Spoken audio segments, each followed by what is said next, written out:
Good evening. Welcome to everyone this evening. We have two speakers. The first one is Karen Schaefer. Karen has worked on CMAL, which is an organization, interleague organization that works on issues regarding the metropolitan area.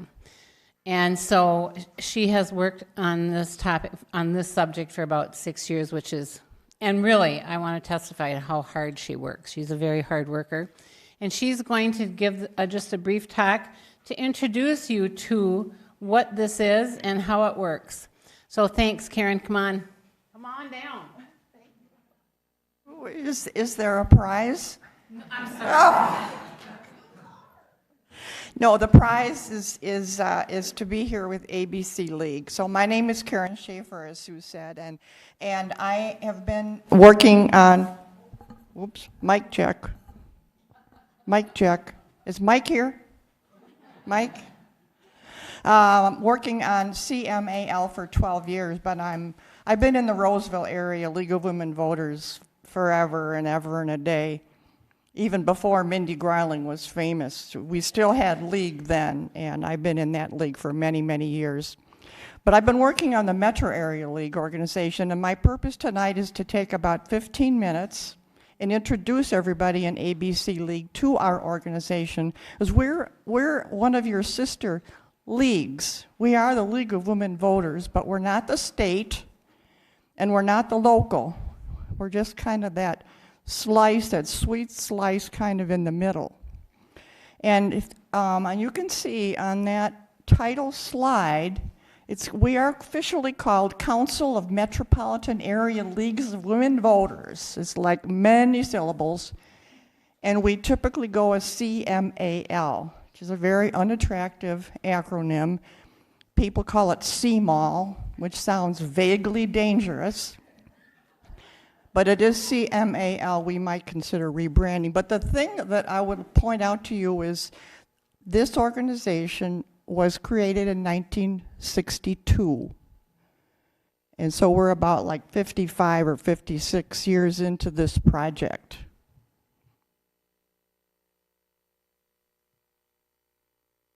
So what the heck is CMAL?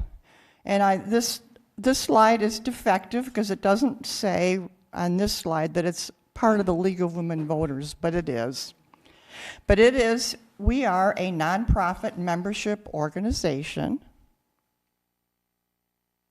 Every league in the metropolitan area is automatically a member whether you want to be or not.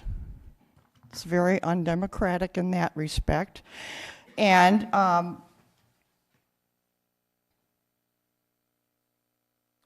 each member, if they so desire, may send a delegate. So the delegate and the alternate delegate, are people who come together, and we are the ones who meet and do the work of the organization. We're like a committee. It's a board of directors. And so Susan Anderson from your group is on that board. I'm on that board, and we've got White Bear Lake and Golden Valley and, all over the place.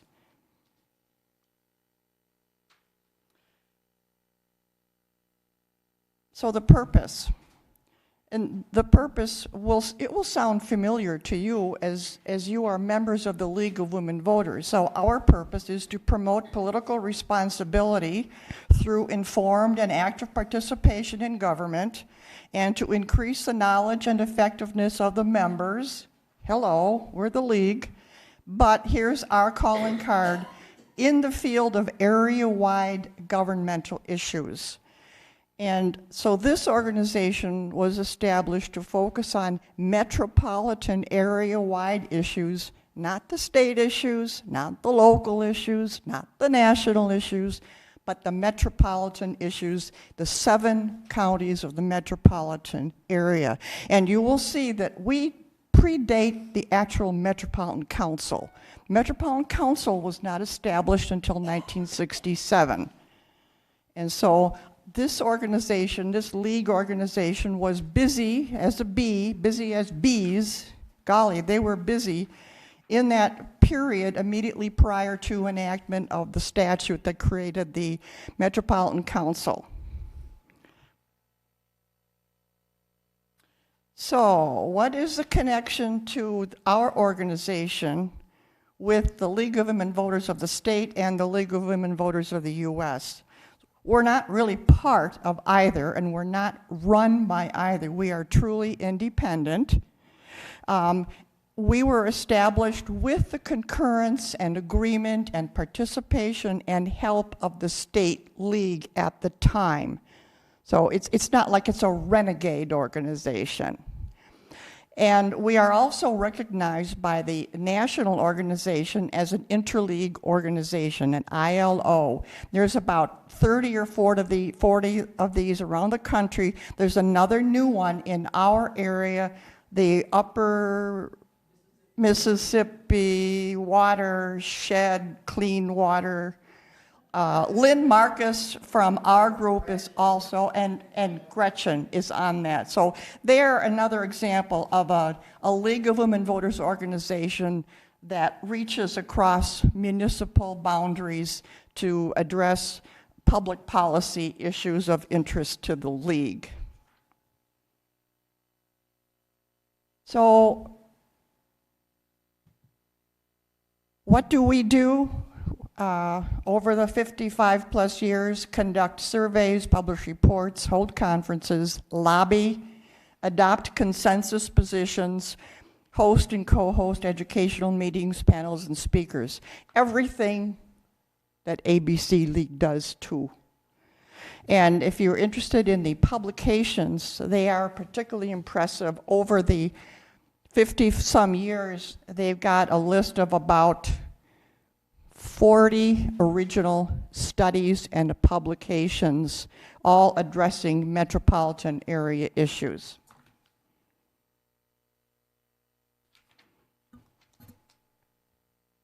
And like any league organization, federal, state, local, we have adopted consensus positions, and they deal with various topics of interest to the metropolitan area.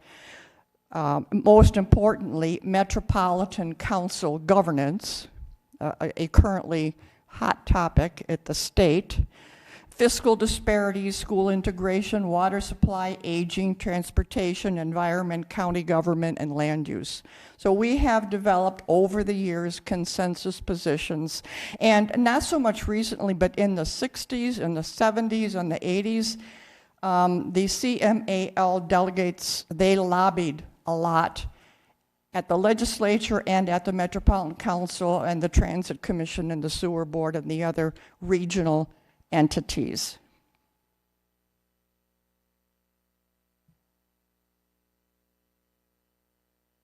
So why am I here tonight? Thanks to Sue Butler for arranging it. What we wanted to do this year in CMAL, we had three things in mind when we sat down last summer to plan the year. We do not have a full board, so we didn't have our full strength according to our bylaws, but we have a very vigorous group, and we decided that we would focus on three things. One is strengthen the role of the CMAL delegate, because that is the person between CMAL and the local leagues. So that, and many new members of the League of Women Voters, of course, never heard of CMAL, and so they don't even know why should they be a delegate to what. So we're trying to kind of get the word out and educate and re-educate our league people. We would like to revitalize the connection between the CMAL and the local leagues, and we would like to build other kinds of partnerships on metro area issues.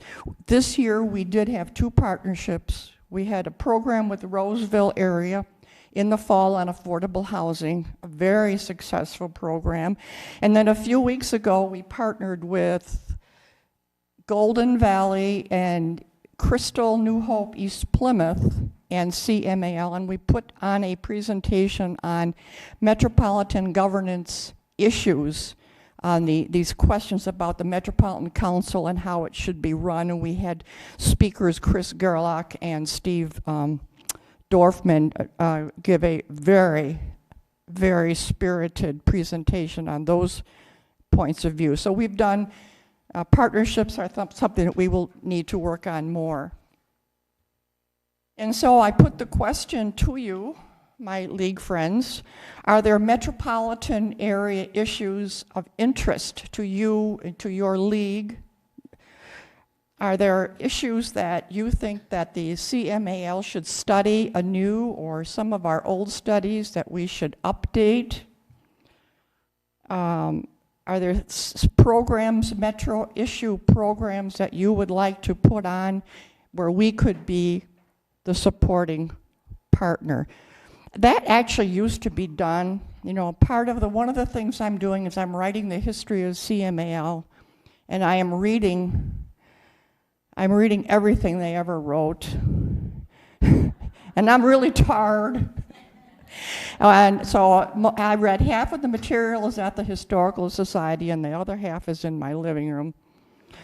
But the CMAL used to do a lot of this, prepare materials for a metro issue topic, prepare the materials, and if it's a consensus, the consensus questions, and then send this all out to the league so that every league had a kind of prepackaged program to come into their league that they didn't have to recruit the speakers for and write the materials. So maybe we should do more of that.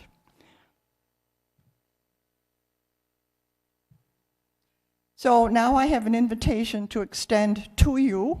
There is a mistake on this slide, so watch it. I'll point it out very, very carefully. Our annual meeting, we have an annual meeting like every league has an annual meeting. Hello, we're just a league. It's April 21st at St. Louis Park City Hall. And for the program in the morning, we are inviting all current and past CMAL delegates. And we are inviting, this says local league presidents. No, all local league members. So if you are a member of the League of Women Voters of ABC, you are invited to come to our program on April 21st, where we will celebrate CMAL history, looking back, and then at the business meeting, do the looking forward piece. You know, the usual things that you do at an annual meeting. But CMAL is going to provide a lunch of some kind, but we'll send out a reservation, an RSVP email or something. But everybody here who is a league member is cordially invited to attend. And if you know any CMAL delegates from the past, let us know, because we would like to invite them if we can find them. There's no magic list, you know, the ongoing list of CMAL delegates in one file folder. Nope, it doesn't exist. And so if you have any ideas or thoughts or questions or suggestions, here are the usual suspects that you may contact any of us, myself, and Lynn Marcus, and Lynn Jatella, Susan Anderson, Sue Butler, and Cheryl Felix, and we'll be happy to answer any questions or give you information. But we are looking forward to that history program, trying to look back over 55 plus years and just say, what the heck was that about?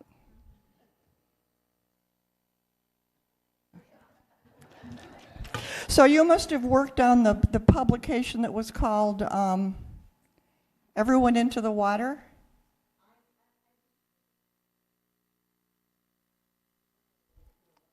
Yeah, well, there was a major publication on water issues by the CMAL, yes. Yes.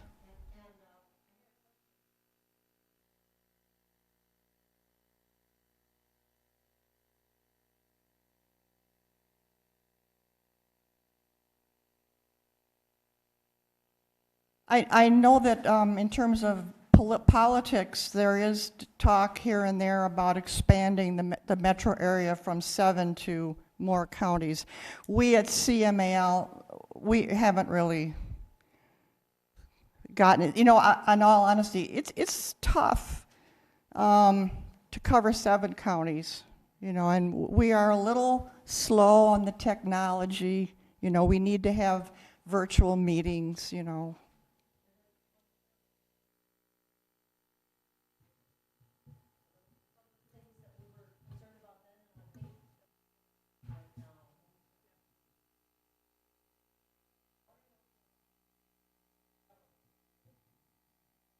Well, I appreciate that suggestion, and I'll definitely put that into the hopper, because we're talking to as many leagues as we can. And I just want to make sure, because the people that are probably out there watching can't necessarily hear Mary Jo.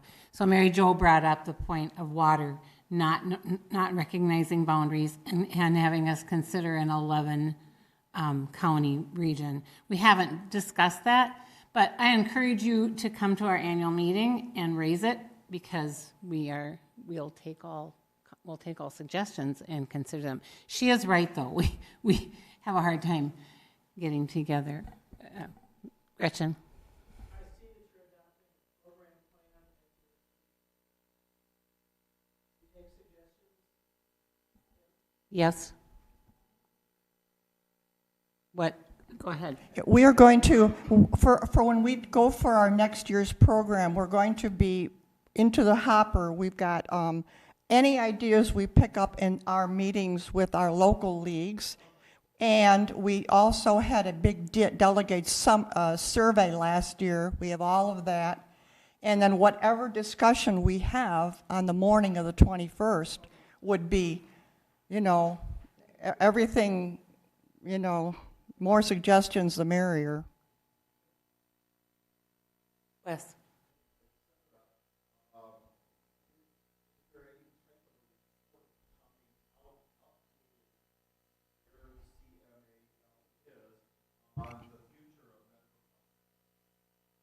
I'll answer your first question first.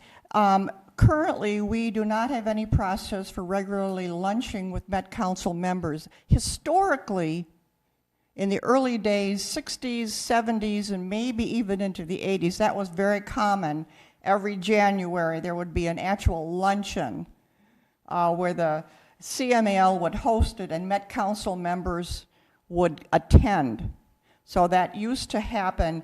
My understanding when I read everything is the attendance of Met Council members maybe tended to, you know, you remember in the 60s and 70s, there was a lot of metropolitan government issues. I mean, they created the MTC and the Sewer Board and all these other organizations, and then in 1994, they got rid of all of them, you know, so there's been periods of great kind of foment. So that's an historic activity. We have not tried to replicate that. On the question of Metropolitan Council governance, I mean, I personally agree with you that it's our group has not studied it since 2001. I have learned by reading the history of CMAL that this particular issue has been on the table ever since the Metropolitan Council was created. It's just sort of the arguments, it goes to bed for a while and then it goes kaboom and everybody gets all cranked up about it and new ideas are coming in and then it kind of, you know, quiets down. But we're in that period of vigorous debate over the structure, and I think that's right in our wheelhouse, in my one vote opinion. Thank you for those questions. One more? Go ahead.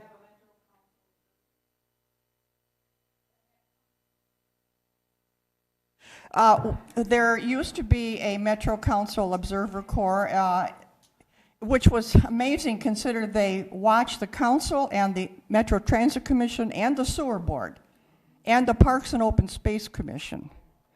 And they finally, I think they got worn out. The advent of broadcast meetings, I think, has put a dent in that, and we have not attempted to resurrect that. But as we know, when you are there in person to observe, you're a more effective observer than if you are there online. But it's a question of people power. But it's a worthy question. Thank you, Karen. Thank you so much.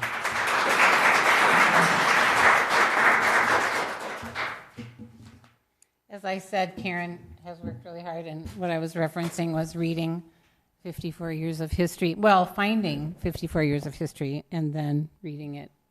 Yeah, you don't have to worry about it. You don't have to worry about that.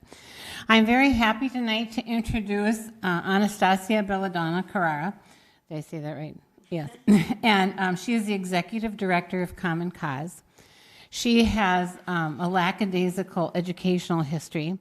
She has a bachelor in socioeconomic equity and works on poverty and racial issues, racial inequity. She also has a Juris Doctorate and is completing and she is completing a master's in, what is that, in management. So, I don't know when you have time to work.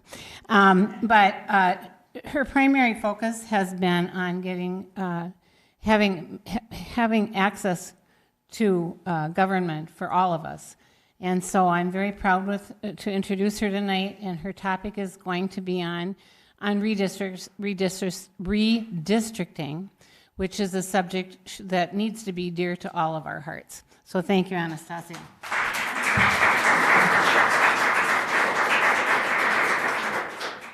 Thank you, everyone. I'm a little shorter than the previous speaker, so if you give me a second to adjust. How is everyone doing this evening? Thank you so much for the introduction. Again, I'm Annastacia. I'm the Executive Director for Common Cause Minnesota. How many of you are already familiar with Common Cause?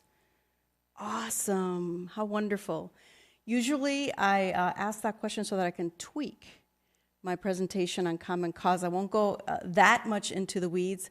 I was really thinking about whether or not to have an actual PowerPoint presentation, and I decided that I would much rather share some information for you to take with you, because I think the topic of redistricting is very heavy, and it's very nuanced.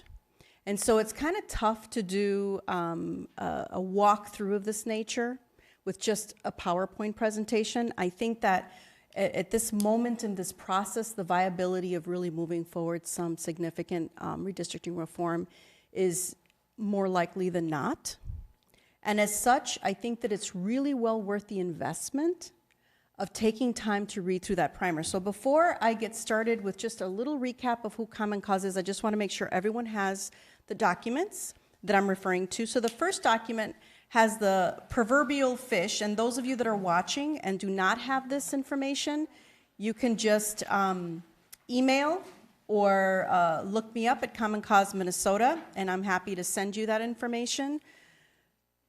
So the first one has organize on it, and it's got that fish that shows how collectively we certainly can give the bigger fish a run for his or her money, huh?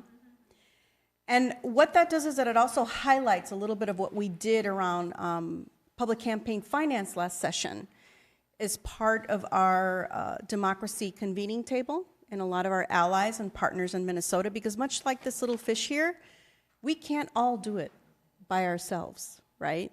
It takes a village, even in democracy, right? So I really like this picture because it really does a good job of kind of reminding us of that, right?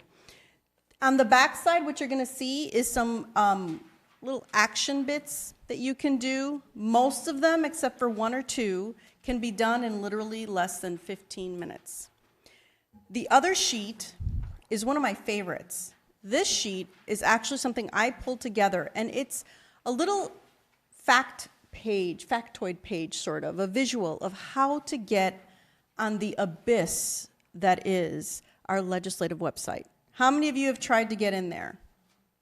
So I'm pretty sure you either had a cocktail with at the time, because it sort of needs that to help you, plow through it. So I decided I was going to sit down and literally create a visual with a step-by-step of how to get right to the committee. And the committees, as you all know, is one of the work powerhouses of both the House and the Senate. So this is a really important page to be able to minimally access. It also has archived hearings, so if you're not able to attend a particular hearing, there's no reason why you cannot certainly look it up in that committee page, and it has all the members on it, so that's really important. And then hot off the press, our redistricting primer. We're going to highlight a couple of these points here in this primer as I dig into a little deeper during the discussion, but just want to make sure again that everyone has that. You should also have my card. And for those of you that are listening in, certainly do feel free to just look up Common Cause Minnesota, give us a call, 612-605-7978, and I'm happy to email you or meet with you and share some of the information on here. So onward to Common Cause Minnesota. So Common Cause, as those of you already know, is a national organization. Nationally, we've got offices in 35 different states now. We are now at a little over 1 million strong. We are multi-party in that our membership base, runs the gamut of political affiliations. We are a nonpartisan organization. Minnesota, same thing, same structure. I'm the director and I head the Minnesota strategies and community organizing and mobilizing for Common Cause. We were founded in 1970-ish, trying to think of the exact number, by a Republican. His name is John Gartner. And what I really like to share about that is to really bring home a point that I think in today's polarization we miss, right? And that's the point of democracy and our republic. It is not a red issue. It is not a blue issue. These concepts are not partisan concepts, okay? So it took this gentleman to sit down and really look at what was happening in DC in his capacity and say, and this is actually why it was created, as a matter of fact, where is the citizens' lobby in all of this? Where is the we the people component of what is happening in Washington? This was in the 70s. Kind of sounds a little familiar. And this gentleman decided to create this nonprofit. We are both a C3 and a C4 arm. And for those of you that are not familiar with that, C3 is usually nonprofits that do a lot of education, but they don't really engage a lot around lobby work or influencing the decisions of our elected officials. We're also a C4, which does do that, except we do not endorse candidates. Okay? So as Common Cause, our membership currently is at a little over 11,000 statewide. So we can pretty much find a few of us in the northern and southern areas, a lot of us in the 11 county metro area, especially in the suburban rings of that. And I really like that, because what that communicates to me is what I said earlier. Democracy is not a red or a blue value or issue. So it truly takes us to be engaged to really understand what I mean by that, right? So we get involved in issues of democracy. We run the gamut, much like League of Women Voters, who's one of our valued partners as well as a lot of the local chapters. We partner with a lot of our local chapters around different issues, be they voting rights forums or redistricting forums that we're doing. But we work in collaboration with you all. Much like your agency, we are national, much like your agency, we are some of the few whose sole job in the state of Minnesota is democracy, right? You have other organizations that may be more issue focused, but we truly carry that responsibility of engaging, mobilizing, and educating our membership base, right? Now, having said that, 11,000 may not seem very large in the gamut of things, but that group managed to stifle some very damaging bills last session. So someone earlier during dinner engaged me in a conversation about how difficult is it really to have your voice be heard under all the polarization, under all of the gerrymandering, all of the manipulation, right, of that system of democracy in our republic. And I recalled saying, well, that's because we engaged. And it doesn't take a large army. It takes a very dedicated army to do that. So that's the kind of work that we have focused on doing. And on that page that had the organizing with the fish around it, it sort of gives you a high bird's eye view of what is possible when you do that. So last session, we had three key things take place. Now we're going to dig a little deeper, right? As Common Cause Minnesota, two very key and important aspects of the work that I do is mobilizing and organizing our membership and our allies. So last session, we were really under a very multidisciplinary, in my opinion, attack. We were being attacked from the voting rights perspective with provisional ballots, which you definitely want to highlight because I have a feeling we're going to engage in that again this session. We were under attack under our voting maps through the redistricting process. Okay, and we'll visit that in a sec. And then we were under attack under the public campaign finance or the compliance and the keeping control over that unchecked special interest. So how were we able to be and engage in these three different issues, right, at the same time? Because interestingly enough, during this process, we had hearings happening at the same time on two very critical issues. It takes organizing. It takes someone to step in and say, okay, we're going to cover this end, then we're going to cover this end, then we're going to cover that end. That's organizing and strategizing, right? So it's not the proverbial hamster in the wheel, right? Where you're just working so earnestly and with integrity, but you never get far. My mentor always said, outwit, outsmart. Don't always work hard, but you must work smart. Right? So we were able to get our convening table together with our allies and split up that coverage. We took on issues that were not majority per se, right? So we took on redistricting. There is a bill. I'm sure you've heard of it. Representative Anderson, Sarah Anderson, and Senator Kiffmeyer is looking to codify what they believe to be the redistricting process based under Minnesota's Constitution. So they've read Minnesota's Constitution to mean that literally only the members of the legislature can oversee, can actually take participation in that process, right? There's another side of the table to that, another side of the coin that says, well, overseeing can mean that you can delegate. I mean, there's a lot of work that happens in the Capitol that the legislative branch delegates to the executive branch, true?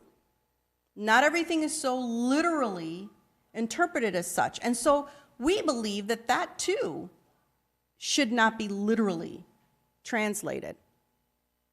So when you look at the redistricting aspect of the work, you can either go constitutional amendment route, which I've heard. How many of you have already heard of that already?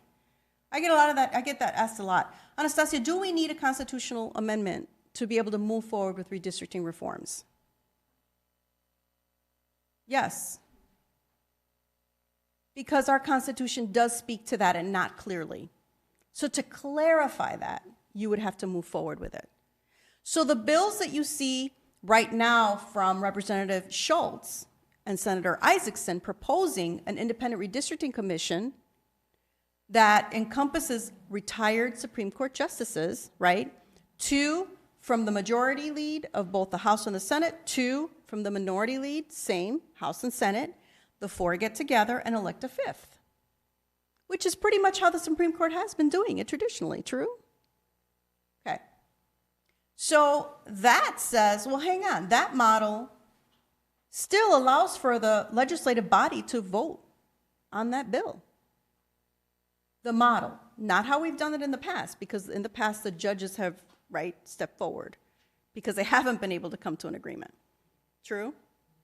So now, 3 instances is when it triggers. Someone else asked me that today during dinner too. When does the Supreme Court step in? 3 times. 1, if there's a stalemate between the House and the Senate. 2, if the governor vetoes it. And 3, if there's an egregious violation of the Constitution, the Supreme Court is able to step in through a party. Okay? So what happens if none of those 3 things take place? Let's dig a little deeper. Everybody with me? You see why I gave you the primer? Okay, so if those things aren't triggered, what happens is a bill passes. right? So who's here familiar with how redistricting bills get passed? Would it surprise you if I said just like any other bill? Just like any other bill. Right. So when we think through that, now we're going to get into the sexy side of it, the political side of it, right? We started talking about a healthy republic and an accountable democracy that was not red or blue. Now let's talk about that sexy side. Why do I say it's sexy? Well, because if it's handled as any other bill, then whoever's in the majority of the House and the Senate get to do what? They pick the chairs of the committees and they pick the agenda. True? Here's the interesting part, though. Each side of the majority parties right now, which is the DFL and the GOP, sort of kind of just want the status quo. Because they think, well, heck, when it's my turn, we can abuse the system. We started with a democracy and a healthy republic, right? Who's the democracy? So where are you in that discussion? I got one for you. You elected them. Do they not speak for you? And this is where I told someone I met at dinner today. I loved meeting some of you guys. Sorry I didn't get a chance to meet everyone. This is where I said, well, the cat's away, the mice will play. So we can be a little upset, right? Because, it hurts when our own representatives are not really working in the best interest sometimes of our constituency, but they keep getting elected. Someone's showing up. Are you showing up? Democracy and healthy republic. You get where I'm going with that? If you want to push back and say, well, Annastacia, if the districts are gerrymandered, how are we ever going to get them out? Well, think of, well, the cat's away, the mice will play. What happened in Alabama? Wasn't that a shoo-in? Can you think of any better gerrymandered state than Alabama? That too. But you get my point here? And yet, the candidate and the party that had been slated for sure to win, did he win? Because people turned out to vote. So I don't want you to feel that gerrymandering is this terminal diagnosis on our democracy. They count on exactly that. This is why I wanted just to have a discussion. You could read that later. Let's engage that discussion. This is what Common Cause Minnesota does. This is what Common Cause does. This is part of that process, taking back your democracy. I don't care how you vote. Democrat, Green Party, Libertarian, I don't care. I care that you vote. I care that you're engaged enough to vote. I care that you hold accountable those individuals who are representing you. That's why if you revisit the idea of redistricting, a lot of people, narrative is everything, folks. All you hear is about the political drawings of districts. Even in the name of that, oh, it's too political, stay away from it. They're voting maps rather, folks. Voting maps, not political. Voting. That means what? When I say voting maps, that's your most fundamental constitutional right as a citizen of this country. That should be something you take personal.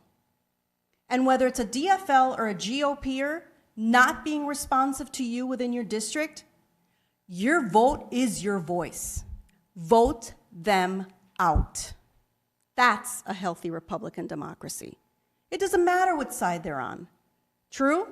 So that when you go to the Capitol or you call your elected official or you send them an email, they're responsive. Imagine that. How many people here in their previous professional lives or in their current lives get to not meet performance expectations and keep their jobs?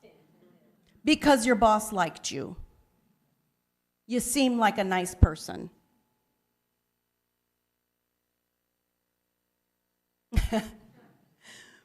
You know what I mean? And this, I think, is the kind of discussion we need to be having more and more and more, the tough discussion, sometimes the uncomfortable discussion, because we have to have these kinds of discussions with our own representatives, with our DFL representatives, with our GOP representatives, right?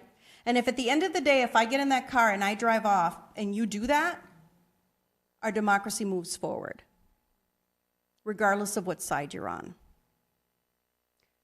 Healthy republic, accountable democracy. Now do you see why I argue, and sometimes folks are like, well, what did she just say? I argue that if you have that, does it really matter what model redistricting you use? She says yes.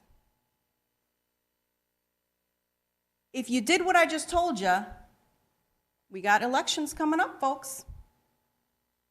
If you did what I just told you and held your elected officials, the whole house is up. The entire house is up, and how much buzz do you hear about that?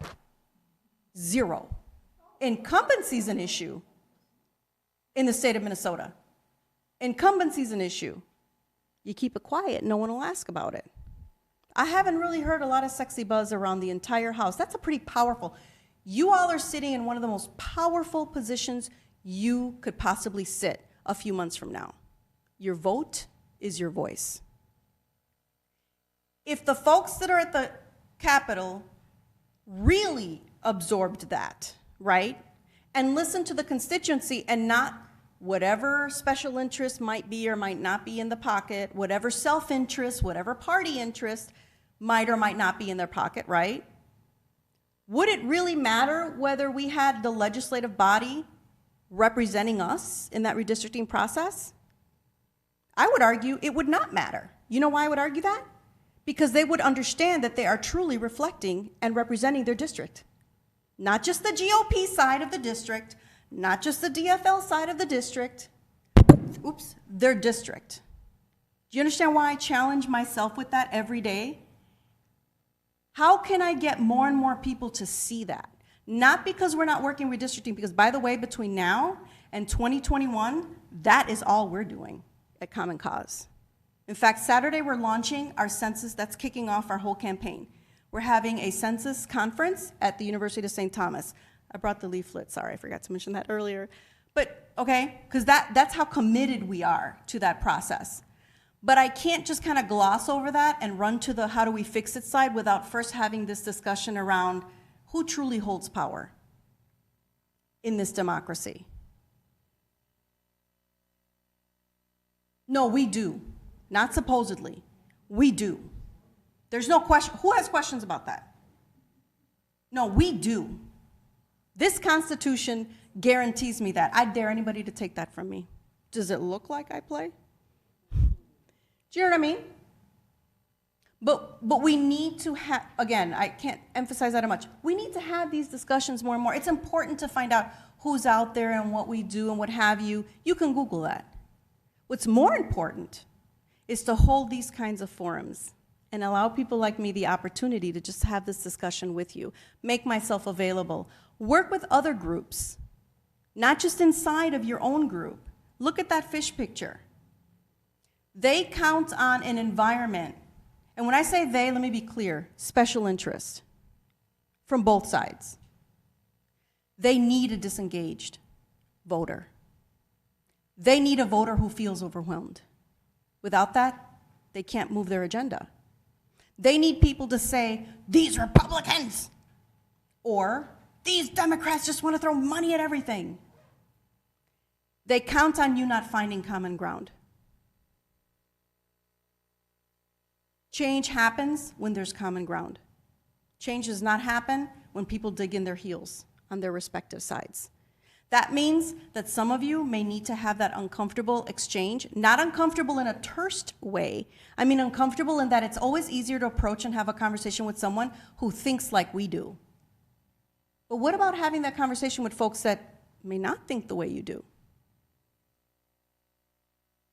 If we engage in those conversations, not just within our organization, but also with other organizations, you've got the Bird Dogs, you've got Indivisible, you've got our Young Republicans, the Young Republicans group, you have the Young DFL group. I mean, there's all kinds of groups now, thank God, running the gamut. And there's much more common ground than what you think. So this year, 2018-2019 legislative session, Common Cause Minnesota is going to focus on redistricting and provisional ballots. We think those are going to be, I'm thinking if there's time in this session, redistricting might surface. I'm thinking for sure provisional ballots will. And that right there what did we start the conversation with? Who holds the power? Exactly. So I'd be more concerned about provisional ballots. Because that really is that's taking the ballot away from you. Not that redistricting isn't also harmful, but I'm more hopeful with redistricting because, like I said, your vote is your voice. But what if I don't even give you, what if I take your larynx out of, or your vocal cords out? Then what? You see what I mean? I invite you, as both a league and as individuals, to work with Common Cause on that issue, particularly this session. You guys have an amazing staff at the state office with Nick and Michelle. We're literally across the hall from one another. We collaborate a lot. Some issues, we agree to disagree. Some issues, we're on it like this. We're always working and collaborating together. I've worked with the Rochester League of Women Voters, Oakdale, Plymouth. I mean, I have right now with you all, I love to work with as many of the chapters as I can. I think it's so important. You all know your area better than anybody else. So it's so important for us to engage you. It is so important this legislative session not to cookie cut things. Do not pass form letters around. I'm just gonna give you a couple of tips. Don't do that. Engage in a personalized. Yes, look at the form letters, take a couple of key points, that sound well, but really put your own knowledge into it because nobody knows your district better than you. And communicate with your legislators. Be smart about it.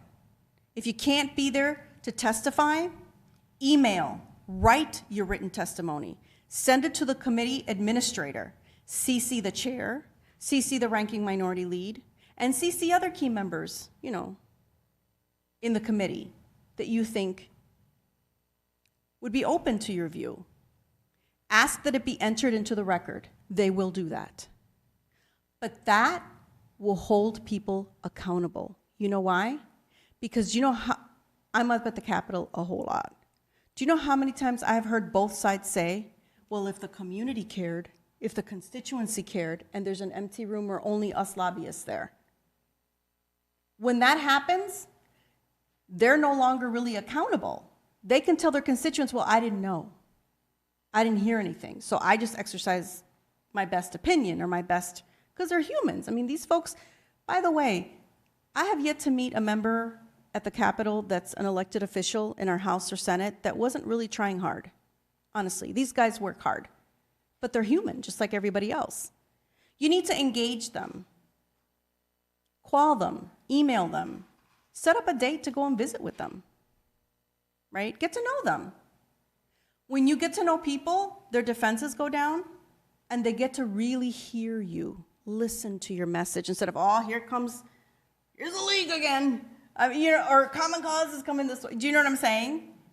But if they get used to seeing you, if you read something interesting on redistricting, send it to Senator Kiffmeyer. She doesn't bite. She's a nice person. She really is. She has her beliefs, you know what I'm saying? Send it, share it with her. Send it to her. The worst she could do is say, yeah, whatever.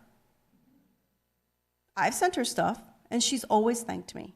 Thank you, Annastacia. Do the same thing with Sarah Anderson. Hold her accountable, hold them both accountable, but share things with them. You guys, over 6,700 or so bills were introduced the prior session, the prior biennium, collectively. Do you think these folks sit down and really read 6,700 on? 80, I think 4 bills passed. A bunch of them get put into the omnibus bills. But the more you could do to help these folks understand your perspective, the more likely they are to be like, wait a minute, because they're really not out to be bad people, honestly. But if all they have is the little bit that they have and the little bit that the special interest lobby brings to them, the more likely they are to agree. I could tell that's a lot of information. I could see it in your faces. I see a lot of smiles. That's very encouraging. That means that a little bit of something I've said has really touched you. If I have managed to do that, then I've done my job. Any questions? This is my favorite part, the question part. Yes.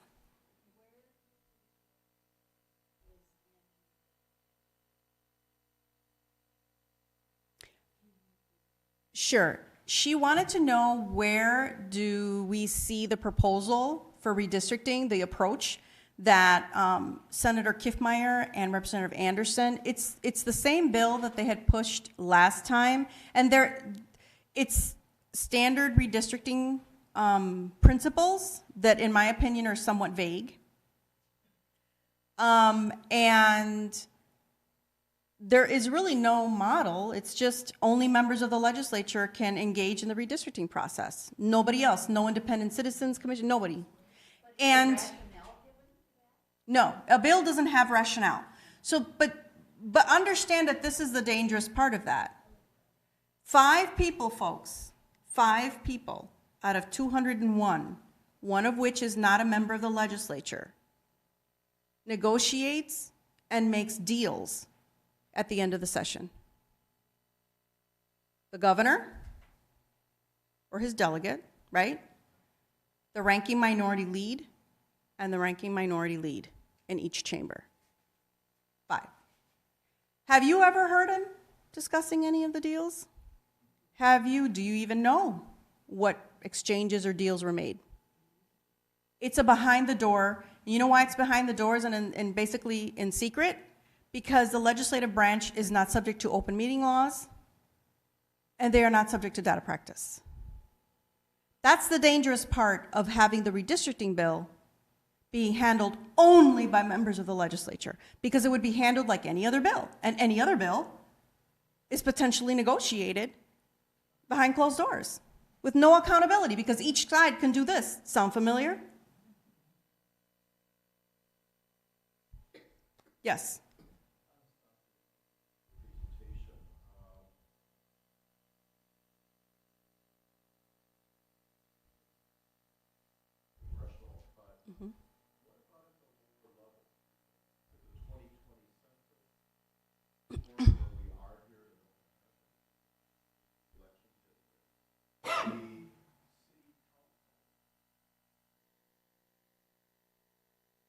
So the gentleman was essentially asking the question of, how can we make the local redistricting process, not the state or the congressional redistricting process, more accountable and transparent?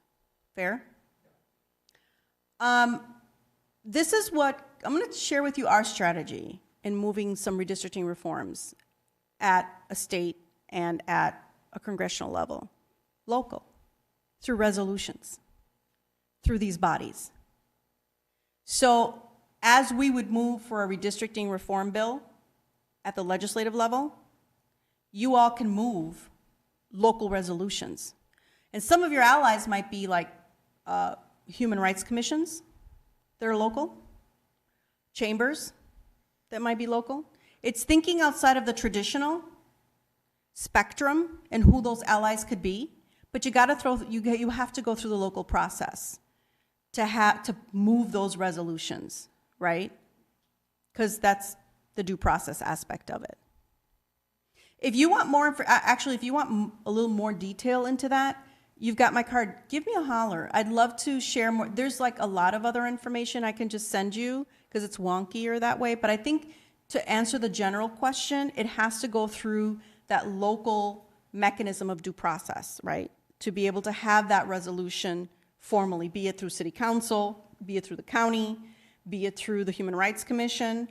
And there's various strategies that you can apply and how to rally that support. So that's what Common Cause is doing in our greater Minnesota areas, is that we are identifying areas that, based on past redistricting maps and so forth that have been proposed in the past, we studied both the DFL submitted maps and the GOP submitted maps. Even though they were not utilized, we still studied them to see, okay, well, what if they would have passed? What would the impact of that really been, right? Definitely gerrymandering by each side. So another thing that we're going to do that I think you might be interested in is that we're going to be doing what I call a model independent redistricting campaign starting in 2019. We're going to role model what an independent redistricting commission would look like and be, and we're actually going to crank up. We're going to crank up maps, we're going to do hearings, we're going to do the whole thing as if there really was a citizens independent redistricting commission. Last time the Common Cause did that in 2010, the Supreme Court actually used some of the maps that our independent redistricting role model group actually submitted for consideration, formal consideration. That might be a process that might interest you, so you get more of that nitty-gritty kind of on the ground, because we didn't just do it at a state. We role modeled from the bottom up, school boards, I mean, the whole works. Anybody? Yes.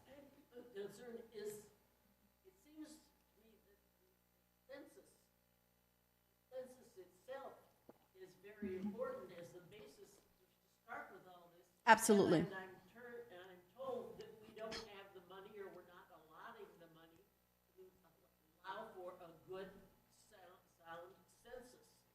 Okay, so I think that's a fantastic point she just raised. She just shared her concerns about the lack of appropriate resources being allocated to the census. And for those of you in the listening audience or who may be here today, the census, think of it as the Lego blocks that you see a lot of kids and big kids playing with, are my favorite.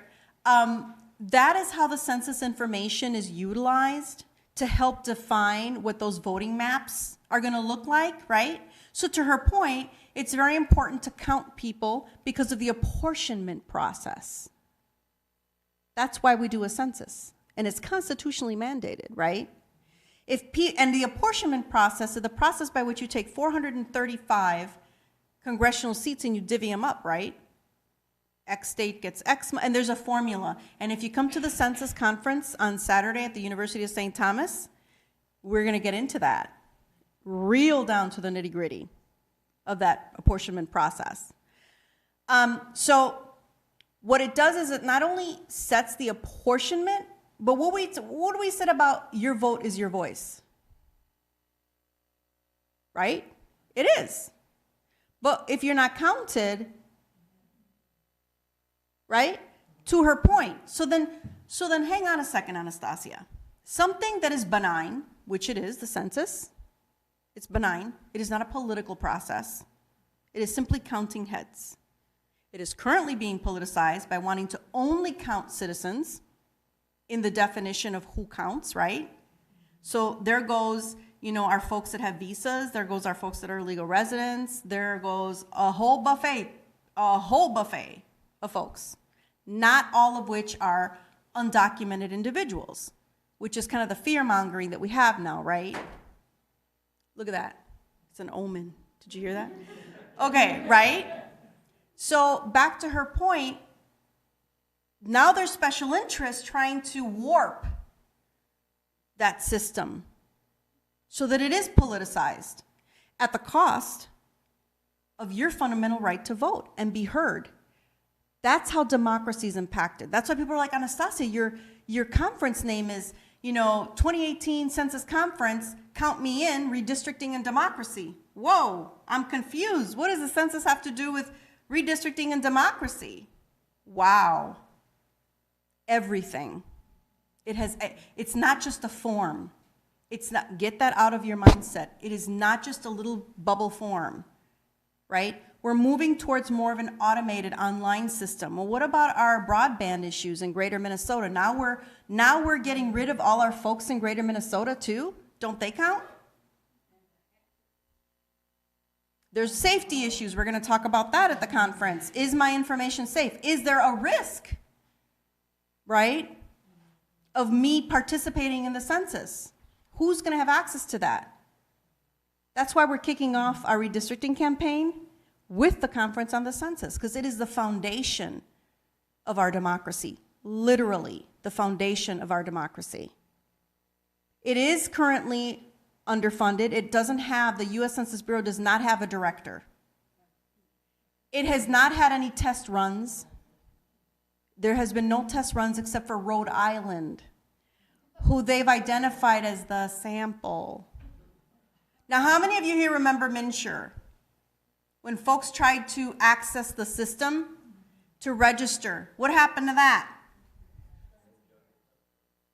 Has anyone asked, gee, Annastacia, if the census is ever compromised in its accuracy, must the President of the United States accept it?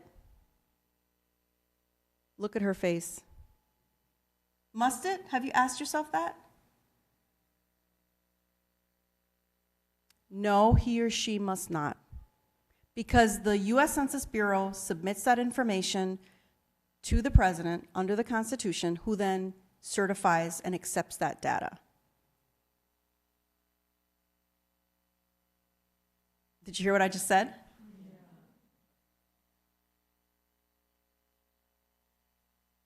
Now, what can we do about that? Now that you've scared the heebie-jeebies out of me, Annastacia, what could we do about it? I'm going to tell you what we did about it. Common Cause Minnesota and League of Women Voters, we partnered with Susan Broward, our state demographer. I'm the co-chair of the Minnesota Census Mobilization Partnership. We've come together as a coalition and we've partnered with a variety of statewide grassroots groups, individuals, you name them, we found them. We're partnering with them. We're creating a communications tool, like a network, like that calling tree, that emergency calling tree. And when we had the LUCA registration, remember how counties and cities upload their addresses? Because there are developments, in the last 10 years, there are places in Minnesota that have housing in it, that was a cornfield or, farmland or an empty lot. So if they're not uploaded into the system, they're not counted. They don't get ballots. Nobody knows they exist. And once it's done, right? So we decided, hang on a second, what did I say about that hamster in the wheel?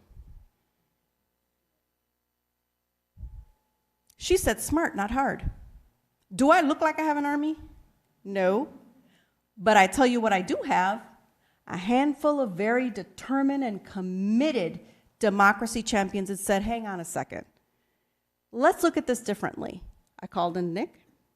I said, Nick, let's get together. Let's work with the Secretary of State, the State Demographer's Office. Susan, who are you hitting up? She let us know. These are the areas with the highest number of population increase. These are the cities that have grown the most. These are where the traditionally undercounted are. And we coordinated an army, ready for this, of 3. And Susan and one of her staff members toured the state, meeting with different groups and counties and cities, encouraging them to register for LUCA. So we said, hang on a second. So Susan, when are you sending these emails? When are you doing these? When are you appearing? And then we, the army of 3, reinforced what she was doing. We were that force behind her. Nick and I, we split it up with our intern. Call back. Oh, how wonderful. Oh, you're not sure how to do it? Here, let's connect you with your Chicago representative. They'll walk you through how to register for LUCA. Last I checked, Susan said, we've got the entire state covered now between the Secretary of State, between the State Demographer's Office and all the registrations that we got. An army of 3 and Susan's staff. It can be done. An elephant can be eaten, and I don't mean political, sorry. Let me pick another large animal. I just thought an antelope, a hippopotamus, anything that's non-political. Okay, you can have a hippo, 2 or 3 of them. if you take it one bite at a time. True? But if you stand and look at the entire hippo, you're overwhelmed and maybe even paralyzed. You won't even try. That's working smart. Stop a minute. Don't get overwhelmed with the big hippo. Just think about who do you have? You're fierce. I know you have connections. You can do yard gatherings. Do a margarita democracy party. Trust me, they'll come from the woodwork. Engage people in this discussion. As long as you're not telling people how to vote, people will listen because they're hungry for that information. That's how you can make a difference. That's how we can make sure that people are counted. Because guess what? Think of it this way. If everybody on this planet gave $1, poverty would be eliminated. If everybody in the state of Minnesota made sure that their neighbor had the ability to register their census, do we need a budget of $1 quadrillion? No. But that takes the good old-fashioned love thy neighbor and thy democracy, right? It takes us to get outside of our comfort zones and knock on that door of that neighbor that's kind of too quiet, right? Mine look at me like I'm nuts because I'm like, hi, hey, what you grilling? We have to get out of that and reach out to folks, right? And some people just have different personalities, and that's okay too. No one's gonna bite you. And if they do, I bet you can run faster than they can haul after you, so we'll be fine. Any other questions? Thank you so much. I had forgotten about the census. Any other questions?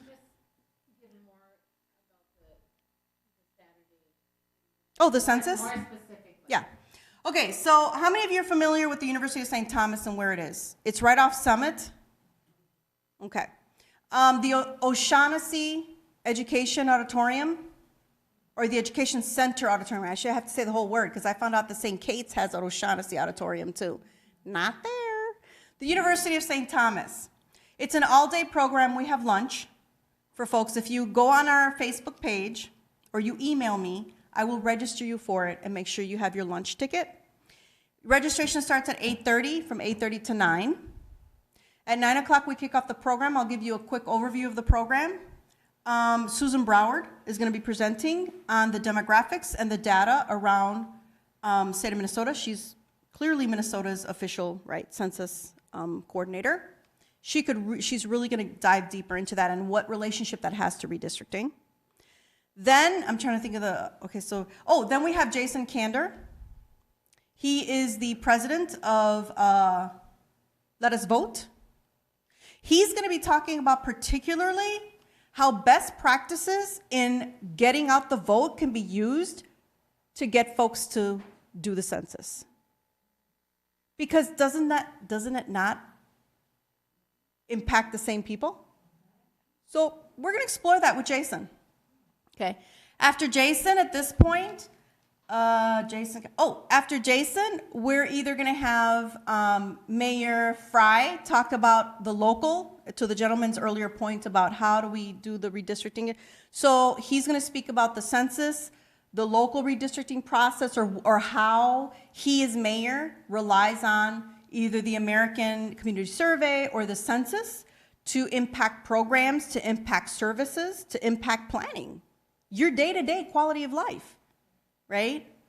And I say maybe or maybe not because might flip in the program. Senator Klobuchar is going to be coming in to give us a national perspective because, as you know, she's very active in that aspect of the census and what have you. Then we're going to break for lunch. Then we're going to come back and we're going to have a panel discussion with individuals from different sectors of both local and private entities and government, talk about how they use the census to do everything. We've got someone from Metro Transit, someone here from, was talking about the Met Council. Libby, I'm trying to think of it a lot. Oh, Sterling. Darling, there you go. I keep saying Sterling, it's Darling. She's going to be talking to us as part of that panel process. We have Susan, of course. We've got some folks that used to be at Target that use that to decide where a Target would open or not, where a grocery store with fresh produce might be or not, where liquor stores are going to be, using it in the reverse. Then we're going to have Richard Painter come in and talk about, ethics and some of this issue with the census. What is really happening here, right? Why would a process that is so fundamental to our democracy, be approached in the manner that it has? So he's going to delve into that. He's a law professor at the University of Minnesota that focuses on like government and ethics and compliance and regulations and so forth. And then we're going to have 2 breakout sessions. One of the breakout sessions is going to be teaching everyday folk like you and I how to use social media as an activism tool to bring your issues to the forefront, to tag and tweet and Facebook the decision makers. And then the other breakout is going to be delving into the issue of privacy and your information and whether or not there's risk to you submitting your census information on there. We are preparing to have someone from the census join me. I'll be the one leading that discussion. I'm not quite sure if she's confirmed or not. So right now it's just me. You'll have the pleasure of, we're going to take a much, much deeper dive into that, so that if you do talk to someone or ask someone about the census, you feel more confident in engaging them about that issue, because that is such a sensitive issue, boy. I tell you, nowhere. I've gone to various places in Greater Minnesota, and I kid you not, everyone that I can think of, the first thing they were like, well, I don't know, how are they going to use, nowadays, it's like, hang on a second. We need to get to the bottom of this, because it's not willy-nilly like that. Like, President Trump or any other president cannot just, or any other person, period, outside of the census, cannot just walk in and access people's information. It's just constitutionally protected, and it's protected in multi-levels, statutes, and it's not that easy to do that. But there is some risk. So I will share what that risk may or may not be if you come. There's a teaser. What a teaser. Any other quick questions? Wow, I did a very thorough job.